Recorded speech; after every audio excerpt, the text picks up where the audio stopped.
News.com, fin de la guerre à l'Est, le rapatriement des Sultani Makenga, ce sont là les grands titres développés au cours de cette revue de presse. Excellentes conditions d'écoute. Bonjour, les palmarès ouvrent cette lecture de journaux avec cette exclamation « Fin de la guerre à l'Est ».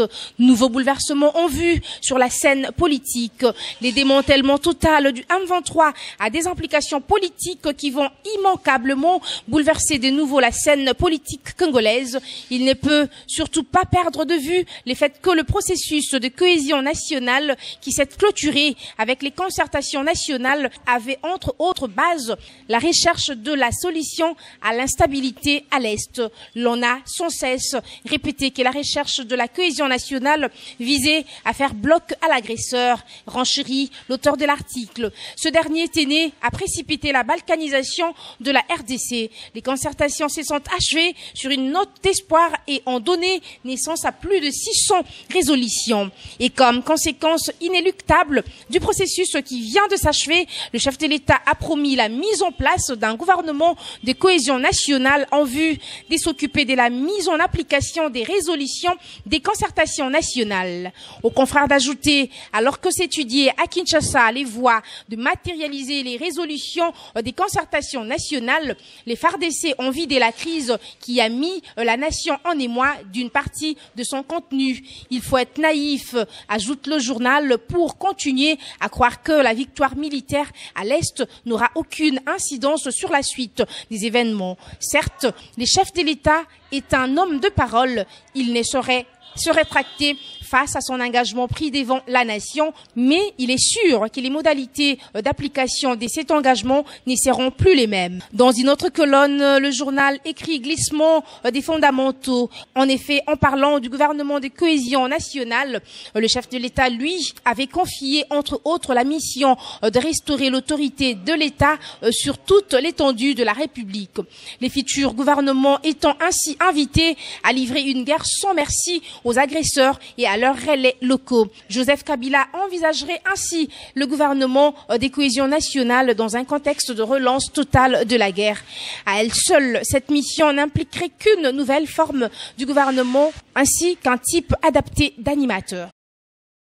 De son côté, l'Égude titre aux mains des autorités ougandaises, Makenga doit être rapatrié en RDC. Dans son argumentaire, l'auteur de l'article révèle, à l'instar de son rival Runiga, le chef militaire du M23, Sultani Makenga et ses hommes se sont rendus aux autorités ougandaises. C'est ce que Ofono Opondo, porte-parole du gouvernement ougandais, a affirmé hier jeudi 7 novembre à RFI en disant que son armée détient le chef militaire du M23, Sultani Makenga. L'armée ougandaise affirme que les rebelles détenus sur son sol à Kosoro sont près de 1500, parmi lesquels Makenga et ses gardes rapprochés. Nombreuses sources d'informations renseignent qu'il aurait été surpris dans le parc Maïnga la nuit de lundi à mardi par les gardes de ce parc national. Pourtant, l'un des proches de Sultani Makenga aurait assuré à RFI de ne pas être détenu et être avec son chef. Du côté congolais de la frontière, ils n'ont qu'à montrer notre lieu de détention, indique-t-il. Bertrand Bissimois, qui se trouve lui aussi en Ouganda, précisément à Kampala, a démenti et qualifié ces informations de propagande. Bissimois déclare avoir moins d'informations que les responsables ougandais.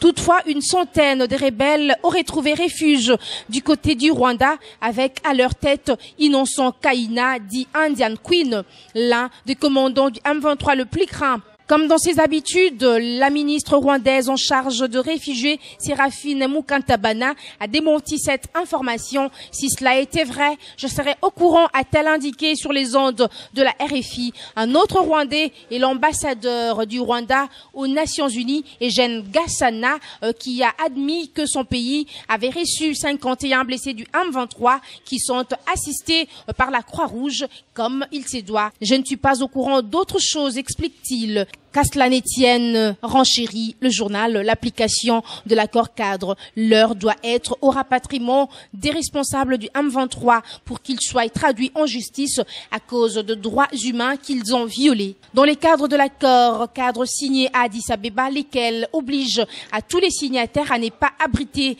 leurs auteurs des crimes odieux comme ceux commis par le M23. Non seulement que Makenga et sa bande doivent être remis à Kinshasa par Kampala, mais Kigali aussi doit rendre Runiga et ses collaborateurs aux autorités congolaises. Revenons sur le palmarès qui s'exclame de nouveau pour boucler complètement cette revue de presse.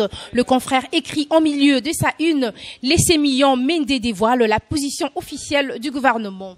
Au journal de Naré, réaction officielle du gouvernement de la RDC sur la fin de la sinistre aventure militaire des terroristes du M23 par l'entremise du porte-parole de l'exécutif congolais, le ministre Lambert Mende. Dans une admirable déclaration de presse d'une finesse littéraire et politique irréprochable, elle est maintenant terminée, cette ignoble et insensée guerre iconoclaste terroriste du M23 que le régime autocratique de Kigali a osé instrumentaliser sous le regard complice de vautours occidentaux pour narguer la RDC, ayant pourtant accueilli dans la grande tradition de l'hospitalité africaine les mal-aimés rwandais que les régimes du Rwanda a la responsabilité politique de protéger sur son territoire au lieu de les vouer à une injustice damnation.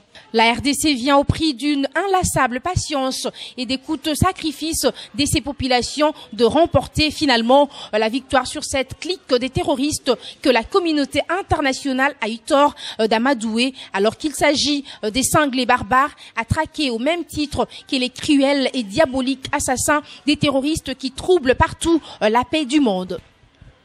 Les gouvernements congolais présentent ainsi la fin de cette triste aventure par une éclatante déclaration dans laquelle le ministre porte-parole Lambert Mende proclame en toute légitimité la victoire militaire indéniable que les FARDC viennent de remporter sur les éléments du M23 et leur mentor. Il ne viendrait à l'idée d'aucun citoyen congolais normalement constitué, affirme le tabloïd, y est-il souligné, de bouder sa satisfaction devant cet exploit après tant d'années et d'épisodes d'humiliation qui ont failli briser la cohésion nationale. C'est la fin de cette revue de presse. Merci à vous tous de l'avoir écouté. Je vous retrouve demain sans doute. Portez-vous bien.